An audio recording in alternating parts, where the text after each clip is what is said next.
Welcome back to Creative Culture. We're doing something a little bit different this time, my annual Halloween episode with Ethan James joining me once again to talk about scary movies. We don't have anything really planned for this episode, so we're just going to kind of wing it, but I think it's going to be a lot of fun. We'll give you some of our recommendations for scary movies you might like to watch over Halloween, and we'll probably just talk about some movie topics. What have you seen lately, Ethan?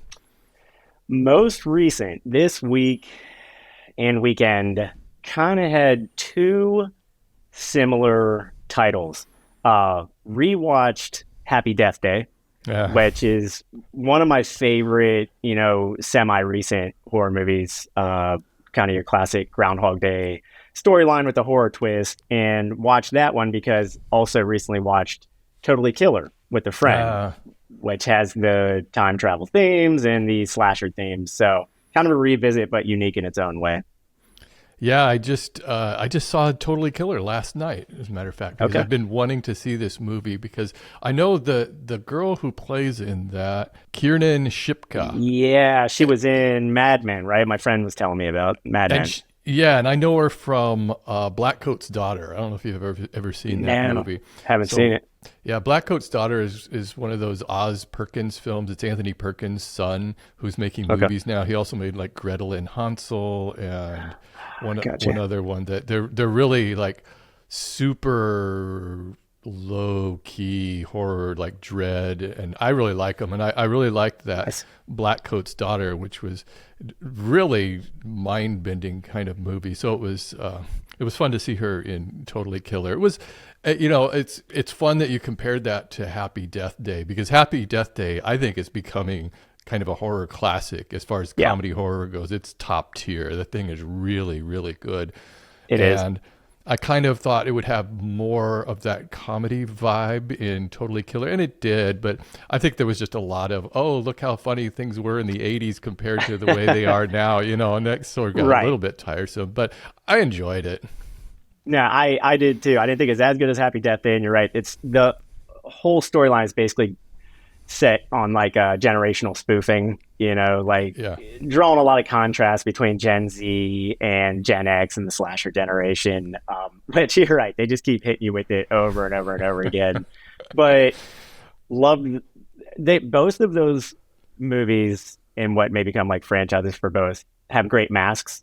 And I don't know why. That just that carries a movie so much farther than it would otherwise. Seriously, you get a slasher, you need that great mask, right? Yeah. You got like the Max Headroom mask in Totally Killer, and then the baby mask in Happy Death Day. So if I could find one of those Totally Killer masks, I might grab one this year. Yeah, I was reading it's a combination of Max Headroom, and for younger people listening, they probably don't know who Max Headroom is. That's right. It was a combination of him and Billy Idol.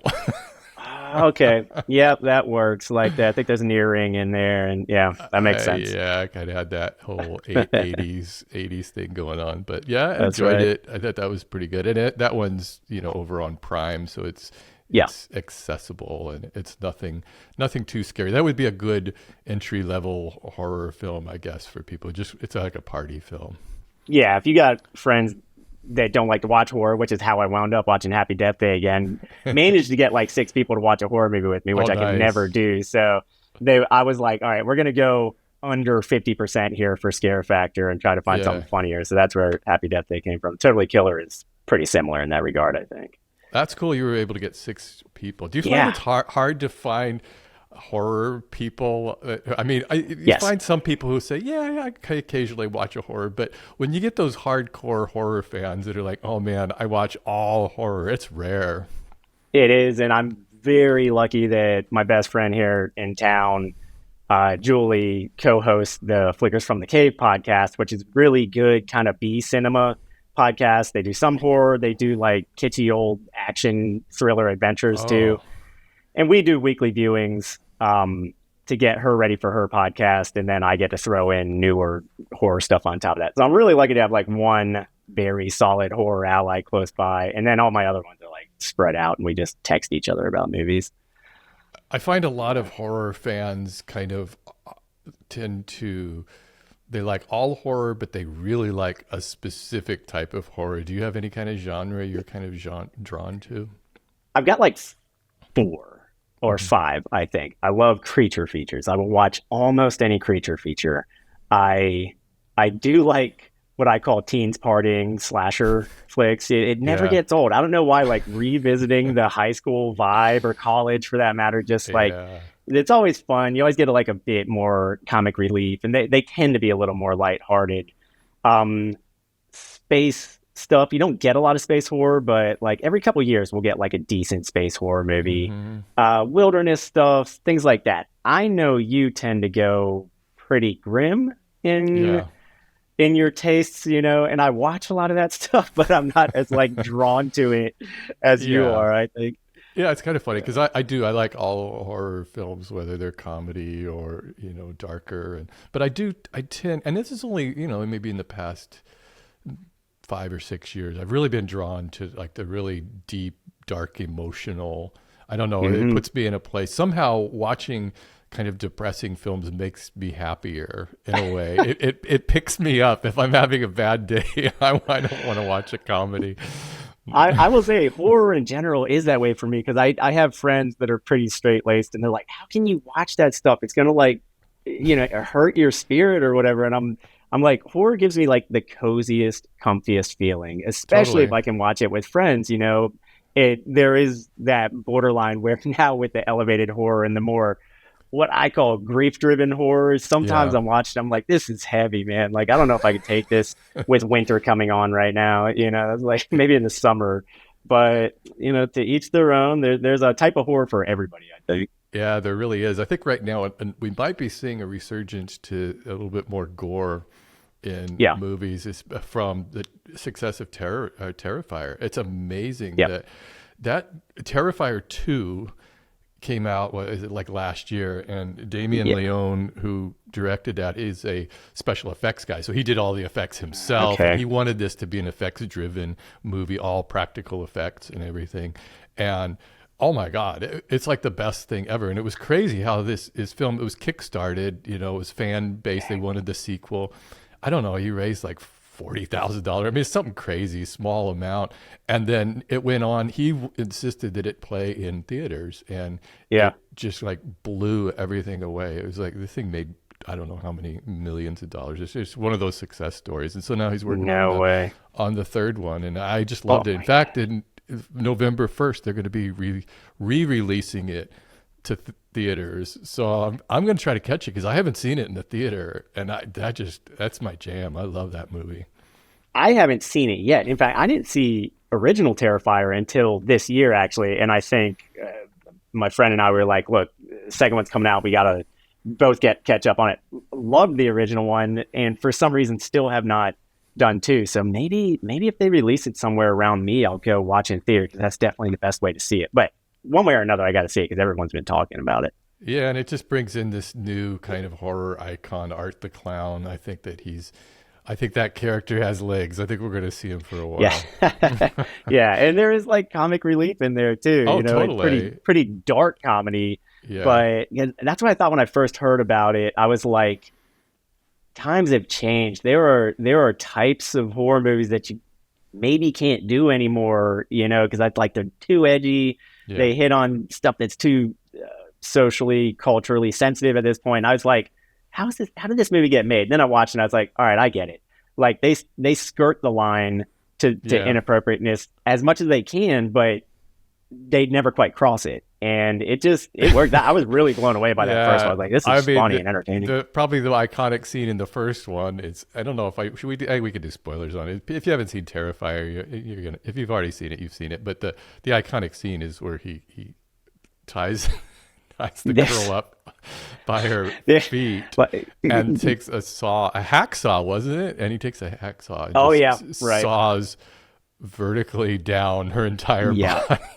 It's the human splitting scene is what I call those. And that's why I was like, oh, here we go. We're going to jump the shark. It's going to go too far. But they just barely made it to keep it this side of like semi. You know, it's not like totally horrible. So, it's a heck of a movie. Maybe this will kind of inspire other filmmakers to kind of raise the bar a little bit on the gore, because we have seen kind of a lack of gore in horror movies over the past decade or so as they've been trying to get more elevated and more, more, I guess, drama driven, which I like. I love a lot of these movies, but it is kind of fun to have this alternative. Yep, it is true. Did you get a chance to see Saw X? I have not. I know that you went. I wanted to get. Are you a Saw guy? Have you seen that franchise? I have seen. I bet I've seen three Saws, including the original, and haven't seen any of them since they launched. So it's probably been like 15 years since I watched the Saw movie. But everyone's telling me like this is the one to go see. Is it the final one? Well, I don't know if it's going to be the final. It's interesting because it's set between 1 and 2. So it's after the events of the first one, and then you see John Kramer, who is, he's been diagnosed with an incurable cancer, which is kind of the whole premise of all of those movies, is why he's doing this stuff. And then, so it shows him trying to do this alternative treatment in Mexico, I guess, and comes to find out this is all just a huge scam that these people are running. So this inspires him to kind of set these people straight. And that's kind of what I like about the Saw movies, is that he is, I guess, an anti-hero. You would kind of think of him because he even makes it clear he has like this moral code. This is Jigsaw. That I don't kill people, you do by your own actions. And so he has like this, everybody who dies kind of deserves it, Right, exactly. So I guess there's a little maybe Dirty Harry kind of thing, and where you kind of hope this guy takes them out, and then you just want to see these weird contraptions he uses to kill them. And that's what's carried it so far, man, is that it's just creative. It's like you're dying to see what like weird twisted thing they thought up for the next kill or the next conundrum. He puts everybody in like a moral conundrum, basically. Yeah. And it has worked, but so X was good. Yeah, I enjoyed it, but I like all of the series. I think that people who don't know the Saw series don't really understand what it's about, and I think that it's got it's been labeled as just torture porn, and people think that was the original. Really, the first one, James Wan made that, who's gone on to such an amazing career, Aquaman and everything else. But he, if you watch that movie, it's just basically kind of a mystery thriller. There's not a lot of. It's not gory per se. I mean, there's a couple of intense scenes in it. Nothing like the posters would have you thinking. And then I guess that's true. All of the subsequent movies are just really kind of more just police procedurals, and they're trying to track him down. And I find that really interesting. But I think that anybody who is hesitant about Saw should at least give it a chance. Maybe I'll go back to it. You might have convinced me to revisit. I got to talk my horror buddy into watching it. We'll see if she's up for it or not. Yeah. How about the new VHS? See, you watch that series? I have not seen it. No, because I did watch 99 when it came out, and I loved the VHS series. I missed 99 for some reason. I didn't see that. 99 is wacky. That was how I remembered it. I thought I rewatched the original VHS recently, and that thing is like a masterpiece. It's pretty edgy, you know, but some of those vignettes, including like the opening one with the Batgirl, I mean, that's like, it's as good as short horror gets, I think. And then I remember loving 2, but 99 just gets kind of wacky. It was very divergent from the first 2. Okay. And maybe it left a bad taste in my mouth, so I haven't. What's the new one? 85 or 84? So the new one is 85, 85. It just came out. And so the interesting thing they did about this one, and this series, the VHS series, is, I guess it's a found footage series of short films. So it's an anthology series. So each film has maybe four different stories in it. And in this, and they usually have a wrapper, something that kind of connects them all together. But in this one, the first story kind of just ended, and I thought, I was a little disappointed. You know how somehow short films just kind of end, and you kind of think, wait, what, that was it? And I thought, well, that was okay. I'll give the rest. And then, unlike the last short film, they brought back that first short film and it connected together, and I was like, now it makes sense. That's really cool. And so that was neat. That's great, man. That's a long game. You're like, we're really gonna see if our viewers gonna hang out for this and see this get resolved. But because people might see that first one and go, oh, well, that's yeah, exactly. I'm done. I tap out. No, yet another one I have to watch, and I have not been as on top of new stuff this year as I have been in the past. But I'm catching the occasional thing. I kind of feel like I've been missing out on some of the new stuff this year for some reason. I don't know. I always watch at Halloween. I guess the number one film I would recommend for Halloween, other than Halloween, it would be Trick or Treat. I think Trick or Treat is probably the single film. Speaking of anthology series, that's probably the best anthology movie. It really is. I feel like they could put one of those things out every couple of years, man. Because what's funny is we rewatched the original one 3-4 months ago, and I was totally expecting certain things to happen that didn't all the way to the end of the movie. And then I realized I was thinking of the second one, and they're both so good, and that tone is so good. Second one. Yeah, I was specifically remembering a vignette where Sackboy and an old guy an old creepy guy that lives down the street go on this like prank rampage against people. And I was like, I was watching the first, and I was like, at what point does this dude show up? And then I was like, oh wait, no, that's the thing with, like, they're both so good, they just kind of melt together in my mind as like one big batch of stories. I do that sometimes. I conflate movies together, and but I think we've talked about this before. Sometimes I just forget movies after I watch them.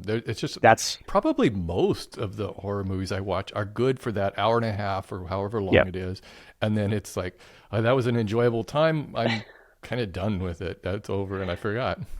Exactly, and that's why I got my my little list here. Yeah, me too. And just because I will forget. And what's funny is going back not even that far, like 5 months here, there is stuff on this list that I can't remember watching, even with it written down right here. And I'm like, Blood Cult. I know that was one of our 80s, maybe 70s, 80s B cinema, but I just can't remember anything about it, which is kind of maddening. So I should start doing really like summaries. And every year I keep a list of course, just like you do, of all the films I watch, and then I try to keep an ongoing list of my favorite films of the year. And usually by the end of the year I have about 20. I try to whittle it down to 10. But this year I'm really intent on rewatching all of those on my favorite films, so I can really be fresh with, did I really like this, or was it just in the moment or something? So get a second look at it. Hoping to do that. I did see the new Evil Dead movie, Evil Dead Rise. And me too. You saw it, yeah. What'd you think? Yeah. What'd you think of it? I loved it. I thought it was a good take. It was different, but it because it was more of an urban landscape, kind of a single location. Well, I guess they all sort of are really, but it's a single location in an apartment building. You know, all the power's out and everything, and but it stuck with the same vibe, I guess, of all of them. Yeah, totally. Bold move, man, going from the cabin to what it's like an LA apartment block or something that they're in. And but you're right, no, they use a lot of the same kind of gadgets throughout the movie, like the crazy tracking shot. That's what I always think. Like, I think Evil Dead, I think of the tracking shot with that weird ominous hum, you know. And then obviously people turning on each other is like a theme of Evil Dead. You know, you have like this small tight-knit group, and then as various people get possessed or infested with the thing, whatever it is, they start turning on each other, and people are having to like trap other people, you know, like lock them down, chain them up, put them in closets and stuff. And so it definitely felt like an Evil Dead movie. Oh, I saw the last Voyage of the Demeter. That thing really tanked. That one, and I liked it. I thought it was okay, but I mean, it wasn't. Again, this is one of those films where it was like, I'll probably never watch it again. Right. But I think it was an interesting take on the Dracula story, that it just, the whole story just takes place. Basically, the whole movie is about one chapter of the book Dracula, which is that voyage on the Demeter from Romania, Transylvania to England. and his coffin in there and how he comes back and kills the entire crew. So at the very beginning, that the whole crew is dead. So it's kind of like watching the Titanic in a way. Right. You kind of know the ending of it. But I don't know. I enjoyed it. I think it was a little bit long. That's just kind of an ongoing complaint of mine. I kind of wish they would tighten up movies a little bit that are 2 hours long that probably don't need to be. Yeah, a lot of horror doesn't need to go over 90 minutes, man. Like, that is like the sweet spot for horror. But I should have watched that movie for about a million reasons. One, they put a huge budget into it. And anytime they put budget into horror, like, I'm instantly a fan because I like when people back it up. They put their money where their mouth is. They still didn't get me to it. Plus, I'm obsessed with ships. And they're on a ship the entire time, and then it goes back to a classic story. I haven't watched it yet. I should stream it. Yeah, I mean, I'll be honest. Like, I got a little burned out on vampire stuff. Yeah. Just a little bit. Not that I won't do it, but I'd say vampires like a low tier horror genre for me. It is. Yeah, it tends to not be like very horror-ish, which is funny because it was like the first horror we had, essentially. It was. Yeah, it's usually maybe a romance or, Yes, exactly. Yeah. The 100-year mark. Maybe things get stale at the 100-year mark. Like when we hit the zombie 100-year mark, I'm like, I'm not doing zombies anymore. Yeah, I'm surprised how long zombies lasted. But you know what's a genre that you don't see much is werewolves. And it's hard to see. There's been a few really good ones, like Ginger Snaps. It is by far, to me, the absolute gold standard of werewolf movies. Ginger Snaps is fantastic. I would agree. And it also was one of those earlier feminist horror movies, which Ginger Snaps is one of my favorite. And so is Jennifer's Body, which is, I see almost like a reprisal to it later on. And I wish we saw more of that stuff because it's such a different take and breath of fresh air in horror that I totally loved Ginger Snaps. But no, not a lot of werewolf stuff. A lot of it was in like the 80s and the 70s, and no one seems to tackle it much anymore. I did watch Burial, which was on Shudder for a while, and it looked like a World War II historical werewolf story, and it is not. And this drove me crazy because it's on Shudder.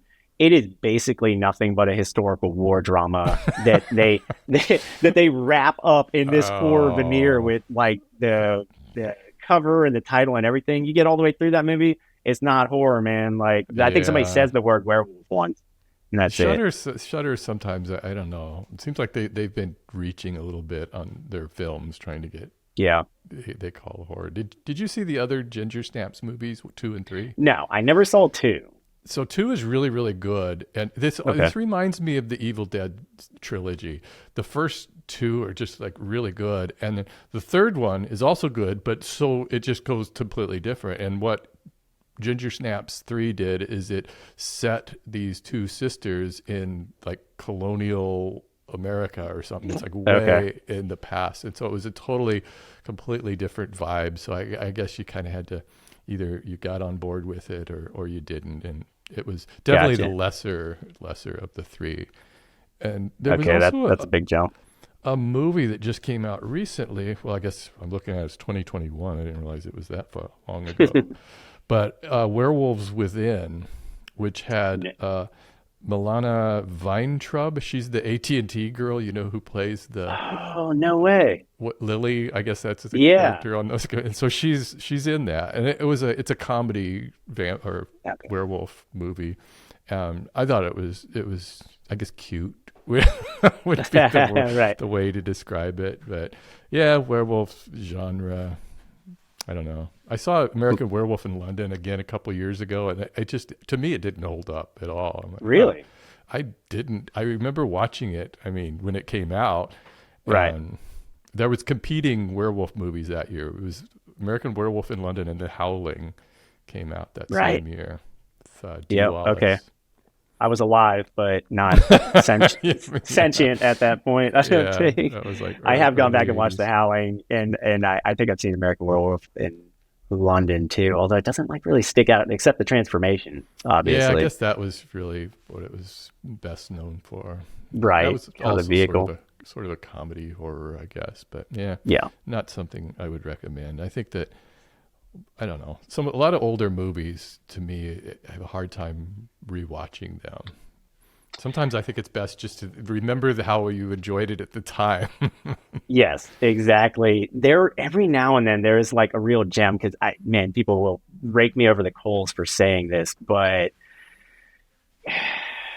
in a lot of ways, especially in genre stuff, I feel like we didn't get really good at storytelling in movies until closer to the 90s. And people are going to kill me because there's like all these good movies from the past, but having watched so much B cinema from that time period, and that B cinema, but even some of the classics, I'm like, it's a little clunky at times. Yeah. Like things didn't really whip along or anything. You definitely got to slow down to watch some of those older movies and go at their speed because they're not going to go at yours. But then there are obvious winners. Like I rewatched Carpenter's The Fog recently and loved it. Like it's so stylish. It's just like Christine with all the awesome shots, great little town vibe, good story. I was like, this is a masterpiece. This holds up. I would watch it every year basically. So there's good ones in the mix.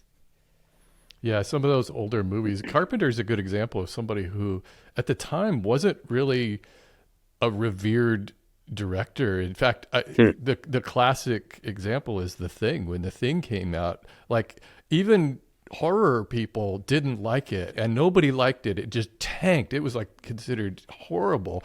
And I remember watching The Thing when it came out because I was so into this stuff. I had been reading about it in Fangoria for months, before it came out. I'm like, I got to see this, and I just absolutely loved it. And I couldn't understand why are people not liking this movie? And here today, it's considered, one of the classics. Top of the top, man. And it does hold up. Like the suspense is so good in that movie. Plus they got Kurt Russell for it. Yeah. And that was, I can't believe it tanked when it came out. Like what was everybody watching? What year was that? Yeah, it would have been about 82, probably. Okay, so earlier 80s. Maybe it was 80s. like Yeah. slightly too ahead of the curve because we didn't really get barreling into the great slasher era until 84, 85 maybe. Yeah. So, I think that it's just there's such suspense in that. And so the jump scares are genuine and just, Kurt Russell is completely awesome in that. so much tension in those scenes, man. Some of those older movies, like, so I just watched Prom Night 2, Hello, Mary Lou, recently, and comparing that to Prom Night, the first one, that's with Jamie Lee Curtis. Man, that's a boring movie. Prom Night does not do it for me, but Prom Night 2, which is just called that. It's not a sequel. It's just they actually had this movie made, and then it was one of these where like, well, we should tag it, give it a title that people think it's a sequel or something to get them into the theaters. But it was really good. And this is also a good example of kind of early feminist horror. Hello, Mary Lou. It's kind of about like body autonomy and kind of being your own person. And so, I think of the two, that's really crazy. But it is harder to find those gems, I think, in the 80s. Yeah, totally. And late 70s, we were starting to see some good attempts at horror in the 70s. I'm kind of looking through my list here. Pretty some fun B-movie horror recommendations. Watch Auntie Lee's Meat Pies, which is okay. You gotta tell me about this one. This was a Julie pick because they tend to run two movies at once and kind of compare them, and so they're looking for a common theme. And it was paired up with Motel Hell. Oh. Both of them fall into, I'll give some spoilers, just the cannibalism category. Both very kitschy, and ironically, both set literally in the same house in California. I think Motel Hell was first, and maybe some producers like, you know what, we could follow that up, and there's no point getting a second location. It's like an old mission home out in California, but really, Annie Lee's Meat Pies, real kitschy, kind of a sexploitation 80s style of a band traveling on the road, needing a place to stay for the night, kind of gets seduced into this house motel restaurant that's run by Auntie Lee, who has a gaggle of young girls who stay with her and basically lure people to the house and eventually try to get them to the basement where there's some meat processing happening. So I like meat processing movies. Yeah, right. It's fun. It's ridiculous, but it's fun. Oh, cool. Yeah. Did you happen to see Infinity Pool? That's No. Brandon Cronenberg's new movie. And Right. No, I did not. He's really taking over the mantle from his dad. Because David Cronenberg was always like one of my favorite. Yeah, that's your guy. Directors, body horror, Canadian body horror, low budget, 80s, 90s, and then he started to do more mainstream Hollywood stuff. But he kind of has got back to it. He did Crimes of the Future last year, which was kind of a remake of his own movie from years ago, and that was pretty good. But Infinity Pool, wow, it was really intense. Mia Goth can do no wrong in my book. Man, Mia Goth is she's so good in everything. She plays crazy. She does. Really good. And yeah. So the idea of this is these people, a group of people, go to this exclusive, expensive resort on this island nation that is very isolated. So think of like Cuba during the Cold War or something, where it's like you just can't travel to this place, and it's armed guards everywhere. But there's this one little resort pocket where it's all exclusive and you can stay there. As long as you stay within there, you don't go outside of the barbed wire fence and everything into the rest of the island. So, of course, with that, don't leave the resort. People are going to leave the resort. And of course they do. They end up driving on a drunken rampage like crazed American tourists would do. And then they kill a guy, they hit a guy and kill him. And so they get brought up on charges, but there's a way out that this government offers, is that for a price they will create an actual clone of you with all of your exact memories. They'll remember killing the person, the crime they committed. They'll remember everything, and they will execute that clone. And you can you have to watch it while they're doing that. And so it becomes this thing of like, that these people are all so rich. They're like, man, this is our ticket to just do whatever we want. And so they kind of go on this crime spree, but then it dives deeper into questioning, wait a second, did they just kill me or did they kill the clone? Right. Exactly. Okay. So it's kind of good. I guess you'd call it sci-fi horror, but really loved it. Philosophical, huh? Yeah, and that was Infinity Pool. Infinity Pool, and we both loved Cobweb. Cobweb was a real great surprise. See, this is definitely my jam. These low budget movies like that. Mm-hmm. Yeah, I liked it because I felt like it almost had a bit of a Trick or Treat feel, where it's very like fall focused. I don't know if you would call it meta horror or not, but it's like from the very beginning, the whole thing is designed to feel like a horror movie, which I love, because a lot of like elevated horror isn't. It's sort of like you're dropping into people's lives almost voyeuristically, and you're witnessing what they're going through. This from the outset is like creepy and moody, and it's set in a small town, and everything is about to go haywire, and there's like just a sense of like tension that hangs over everything with the family as they're raising their kid, and their kid begins having weird experiences in the house. And pretty soon you think like the parents don't seem totally on the level. They're either. Not right. Yeah. Some of the things they say with these parents. Yeah. Exactly. They have like the outward appearance of a normal family, but plenty of like little hints like something's starting to get twisted here. I loved it. Thought Cobweb. That was probably my favorite recent horror as I'm looking down my list. That and really liked Talk to Me. Oh yeah, Talk to Me. Quite a bit. Forgot to mention that. Yeah, those are both on my top 10 of the year so far. I'd probably put it there too. Yeah, Talk to Me. What a success story for Raka YouTubers. Made a film for fun. Got picked up by A24.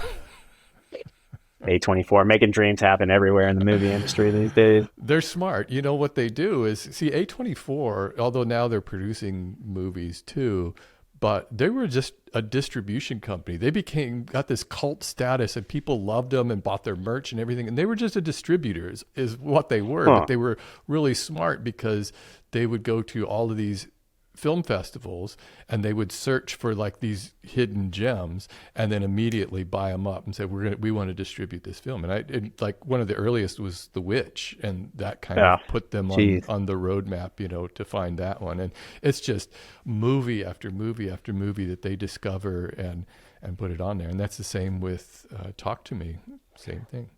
So they basically just have good taste and a little bit of money to market, basically. Yep. And that's and they're brilliant at marketing. If you watch an A24 trailer, you will not be disappointed because it doesn't spoil the movie, which is a real complaint I have with so many trailers today, is they basically just show you the whole movie. It's a really lazy way of making a trailer.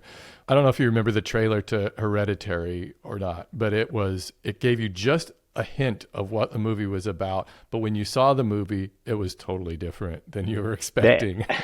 I would say it would be hard to encapsulate Hereditary in a tell-all trailer because it's like what you focus on.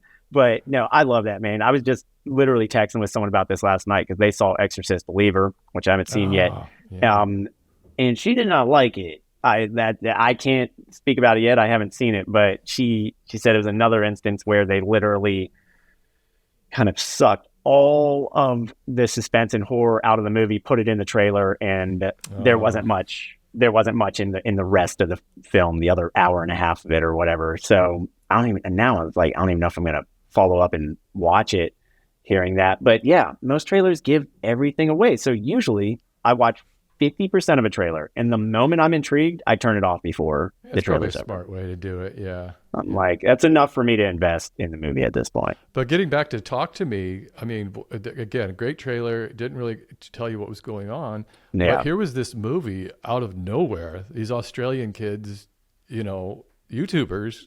Yeah. Well, what a story. They're like, we just want to make a movie. We've got enough money from YouTube. It's a real successful channel they have.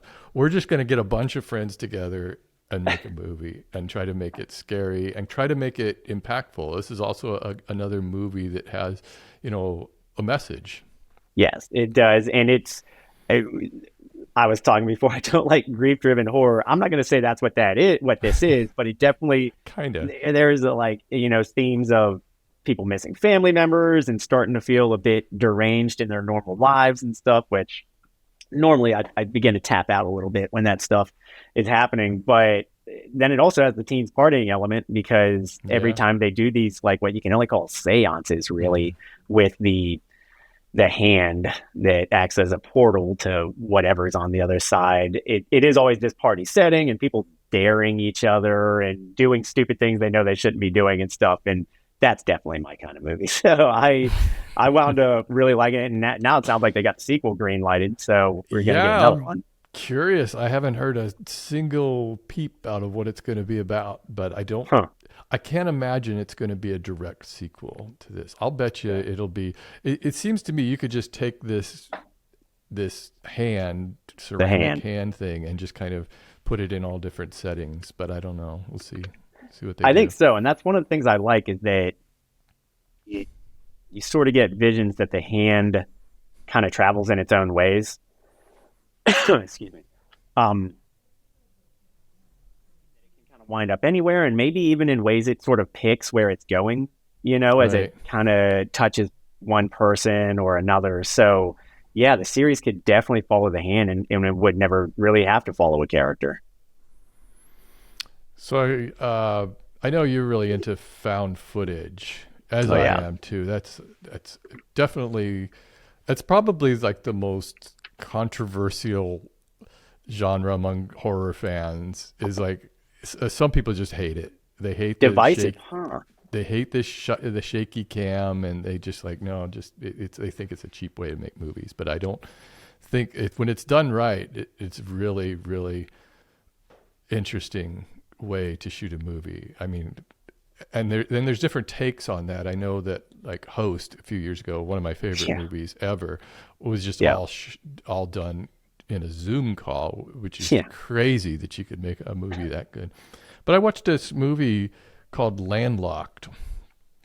And it's partially found footage because this is an interesting story. This is about these brothers, real life brothers, who wanted to make this movie, and they were able to, I guess, as they were growing up, their family shot a lot of video, like just home movies and stuff. And they're like, how can we use this in a movie? So the kid goes back to kind of his childhood home, which is going to be demolished, and he finds an old camcorder there and starts holding it up and shooting things. And all of a sudden, when he plays it back, he realizes that these are past memories from living in the house and growing up there and what he had seen, which was really cool because then they could incorporate this actual footage of these brothers into this movie. So I thought that was a really cool take.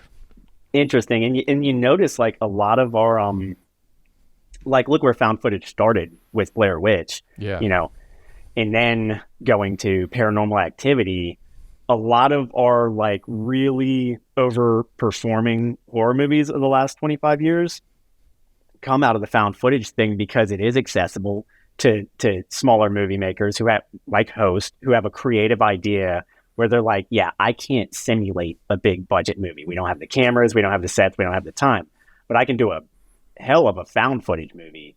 And I love them, man. Like the moment they start, I mean, VHS, you know, is another one. The moment they start, I get sucked in because there is something like so ominous about the camera just turning on, and then you're kind of voyeuristically witnessing something. And Totally. There's no music, you know, there's only incidental music. If somebody's playing something in a car or walking around with like a Walkman in order. Exactly. And that is unnerving to me because music lets you know that you're watching a curated piece of art, you know, that like all these people put their minds together to make it. If you ask me, it creates this sense of safety or non-reality, at least, so you can kind of be like, oh, this isn't really happening. I'm watching a piece of art. Whereas found footage, it's like, oh no, I'm living this with these people, and I don't really have a choice about that unless I turn the movie off. So I have no idea where it's going to go. I think it's one of my favorite types. Yeah, me too. Did you happen to see The Outwaters? And so, yeah, this was another found footage film about these young people who are shooting a music video in the Mojave Desert. And it starts off kind of slow. You kind of wonder where this is going, where this is heading. And I guess this is a good example of you have to kind of buy into it. You have to like, okay, I get it. They're shooting the video because they're making kind of while they're shooting their music video, they're trying to do like a behind the scenes kind of thing, like, you know, kids would do. Here's us shooting the video. But the last half hour of it, shit goes down. I mean, really? It just all of a sudden switches to almost a Lovecraftian sort of supernatural thing that you're not really sure what it is. And the last few minutes of the film is just mind-bogglingly intense. It's really good. I really liked it. I really liked it. I like that. Okay, I got it on my list. I'm putting it down with Terrifier too. Yeah, Outwaters. Again, a movie I think that probably could have, and this might be just new, you know, young filmmakers tend to want to put everything in it because this is a film that I think it could have done with about 20 minutes of trim. Editing, you know, okay. It's like an hour and 50 minutes, an hour and 30 minutes, man. You just got to shoot for that hour 30. You're good. For real, exactly. It's the perfect suspense time frame. Yeah. But I'll say, like, if you're gonna have, you definitely want to end on a high note, you know. And I don't mind a movie kind of dragging or being slow, like as long as they build the suspense well, I'll follow along. You just need to make sure that you pay off in the end. Right. So that's got me intrigued now. Plus, I love creature feature type stuff and Lovecraft stuff. I feel like Lovecraft, the thing we just keep, people just dip back into it little by little, year after year. We don't tend to get like really big blockbusters or anything, but people kind of go back to it every now and then. Usually, a lot of that is like cosmic horror, which isn't kind of really my favorite genre too much. But some of them have been pretty good. There was one with Nicolas Cage a few years back, which I'm blanking on. What was that? Color. Something Colors. I forget. I can't remember the Lovecraft movies, but Yeah, anything with Nick Cage is always going to be fun, I think. But I did see. Okay, I'll put in one unrecommendation. That's not a word. I don't know what I'm trying to say. But usually, there's very rarely do I see a movie where I hate. And I saw one where it was just like I couldn't finish it, and it was The Elevator Game. And this is another one that was on Shudder, and it's directed by Rebecca McHenry, who is a professor of film in Southern California. I forget which university, but she has a podcast, Colors of the Dark podcast, which I love listening to, and they're really good. She does it with Elric Kane, and so the two of them talk about recent movies, and they get into like deep dives in movies, and perfectly excellent podcast. But man, her movies, this one, this has suffered, and maybe it's just because I'm kind of close to the subject. It was about YouTubers, and so, but it's made by people unlike Raka Raka, who are YouTubers. This is made by somebody who doesn't really understand YouTube. And so they always kind of make it like, hey, this is they're YouTubers, and they just get it wrong. You know, they just don't understand it. They think that YouTubers are like movie makers, or they're approaching it like TV shows or something weird. Like they have this whole production thing, and the way they talk to the camera, everything. And it just bugs me so much. I don't know why. She missed the core. Yeah. Yeah. I just like, it kind of reminds me of that, Steve Buscemi meme, of like, hey, fellow kids. Hey, fellow kids. Yeah. I mean, on that note, then like Deadstream, yeah, you like Deadstream. Oh, Deadstream was good. Taps into, yes, they're spoofing YouTubers and stuff, but it's just nailed like every actual YouTube trope. Right. So he knew exactly what the sponsors and everything was in there. Yeah, that was a really good one. And the thing about the Elevator Game is the premise sounded pretty good, and it really was pretty good. There's this urban legend that if you go to this certain building and you do a sequence of elevators punches on the buttons, you go like the second floor, then to the fourth, and then back to the first, and then up, and this sequence of numbers, and you get to one, and it opens up like a, I don't know, portal to hell or something. Gate to hell. Wow, that does sound cool. That's a pretty cool premise, but ruined. I hate when people take a really awesome idea and then underwhelm with it. It's like, well, now nobody else can really do that idea. But that's a bummer. It wasn't any good. There was also Nicolas Cage was in Renfield, which was another vampire movie recently. Also, I was told it was good. It was, to me, it was just that good. Okay. It was just like, okay, I don't remember a whole lot from it afterwards. Other than him, he was really good. I just love Nicolas Cage. Dude, he's like the friend who texted me and said it was good.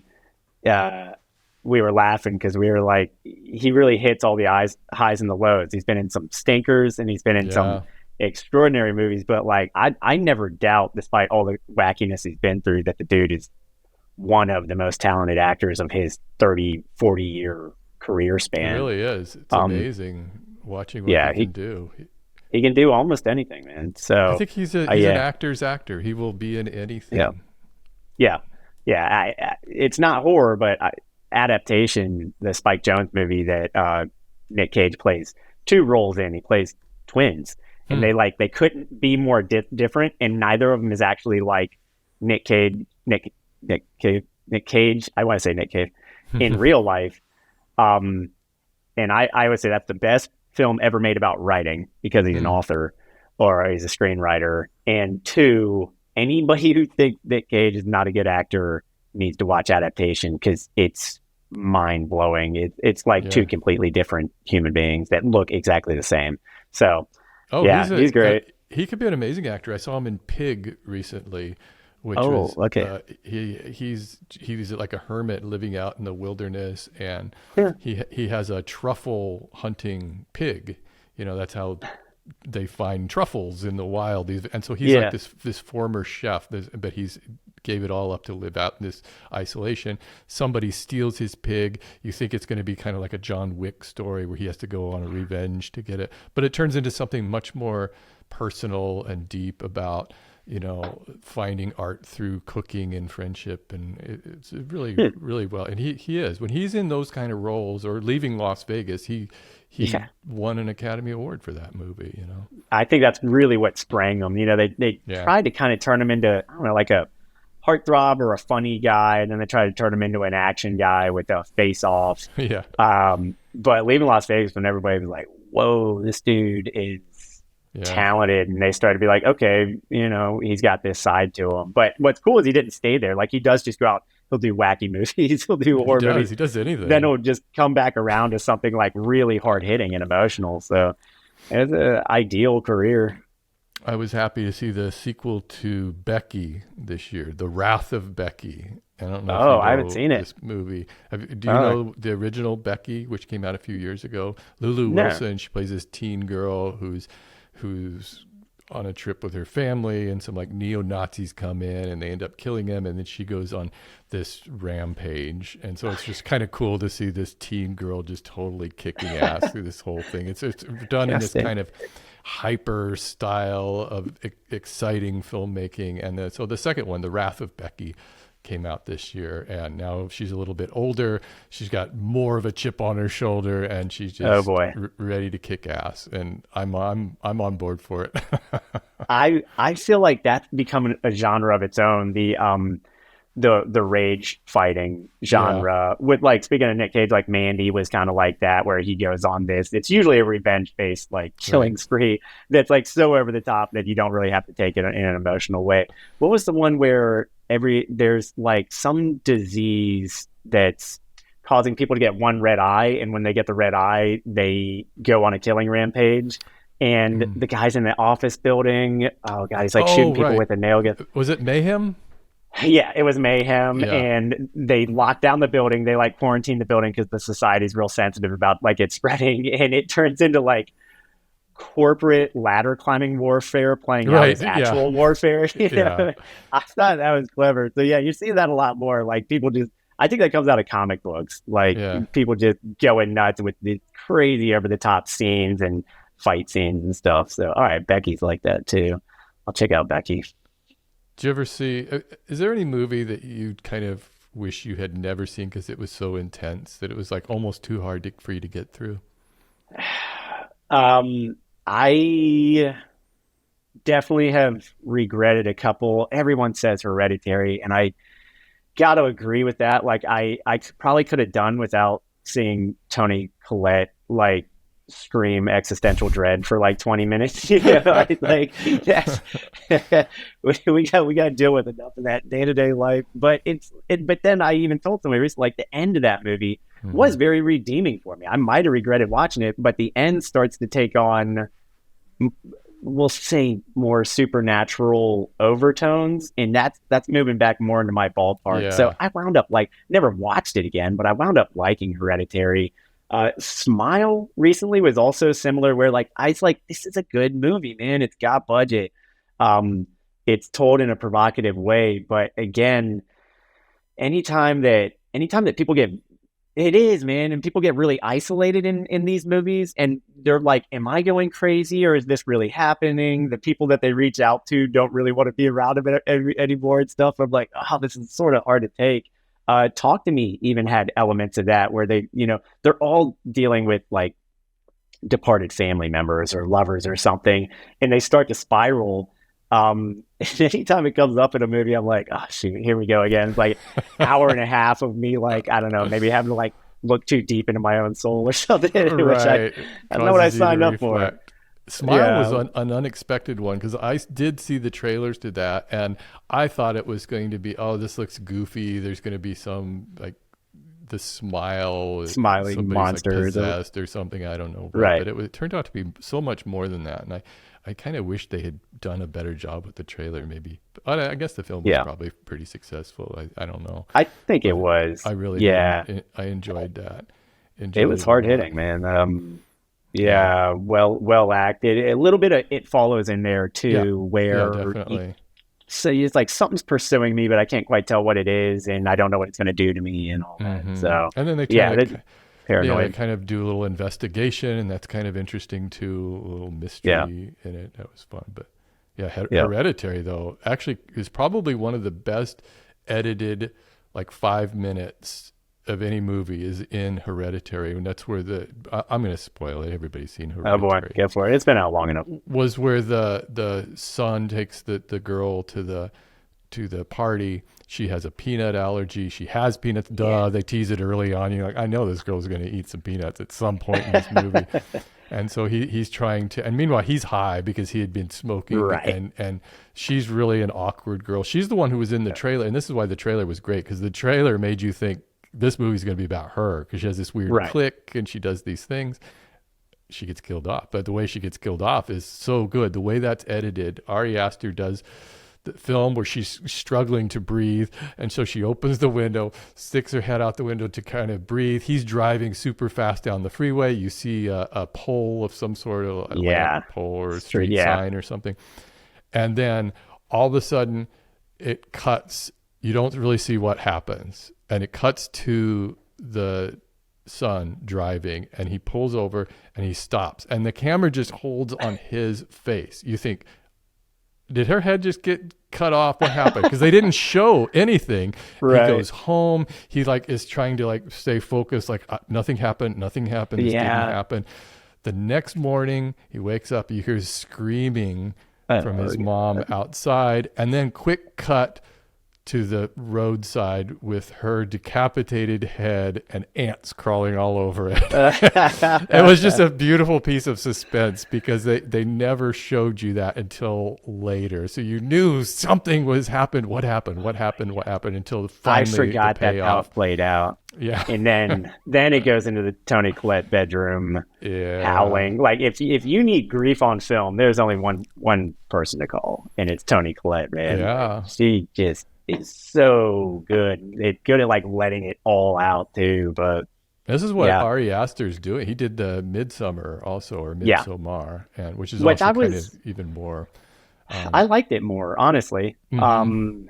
I like the fact that it's kind of this adventure story. It's almost like your classic fantasy where somebody gets drawn out of a miserable domestic type situation to this outlandish setting where people sort of seem to know who she is, and they're kind of latching onto her, and it's what's happening here, and then murder mayhem kind of plays out from there. But it's very sunny, and I think that's why it starts in these grim Nordic months where it's always dark, but then you get the Nordic summer where it's always light. So it felt more lighthearted to me, just because there's so much more sunlight, so many more people interacting with her. It made it more enjoyable for me, I guess, than Hereditary was. It's a good movie. Both good. It's also one of those that's not necessarily strictly a horror movie. I would say it kind of gets lumped in there because he made Hereditary, but exactly. Maybe not quite so. So you have any more recommendations to wrap this up? Real quick. I'll throw out a couple that watched recently, if I can find them here. Okay. Going back in time, there was a very interesting moment in horror post Scream, early 2000s, where you had all the 90s famous actors who were dipping into horror type titles. Saw two recently. One I thought was great, and the other was god awful. But they were both, I think, intended to be probably big budget blockbuster types. Awful one. Soul Survivors, and Soul as in OUL. But man, watched it 3 nights ago. I would have a hard time even paraphrasing what the story was.